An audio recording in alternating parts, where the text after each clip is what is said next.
ఇది మొదలుకొని నేను మిమ్మును ఆశీర్వదించెదను. ఈ ఒక్క వాక్యం పెట్టుకుంటారు. ఇది మొదలుకొని నేను ఆశీర్వదించను. జనవరి 1వ తారీఖున ఇది మొదలుకొని నేను ఆశీర్వదించను. ఈ ఒక్క మాట చాలామంది పెట్టుకుంటారు, కానీ ఒక్కరోజు కూడా ఈ వాక్యం నెరవేరండి. అరే ఈ వాక్యం ఎందుకు నెరవేరలేదురా అని కూర్చొని ఆలోచించుకోవాలి. వాక్యానికి ముందేముంది, తర్వాత ఏముంది, ముందేముంది, తర్వాత ఏముంది, ముందేముంది.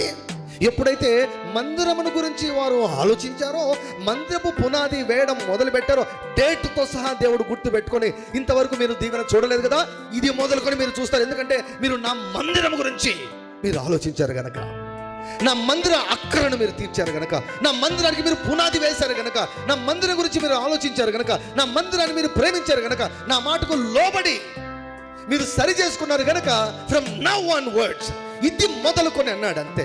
దేవుడు ఆ మాట పలికాడంటే ఏంటండి, ఇక దేవుడు ఆ మాట పలికంటే ఇది మొదలుకొని నేను దీవిస్తాను, చూసుకోండి, కాసుకోండి అంటే ఇంకేంటిగా. వీరితోనే మాట్లాడుతున్నా, వెండి నాదే, బంగారు నాదే, ఏమనుకుంటున్నా. అలా కొంచెం అలా షేక్ చేశానంటే ఆకాశంలో భూమిని షేక్ చేస్తానన్నాడు. ఇందులో ఉందన్నమాట.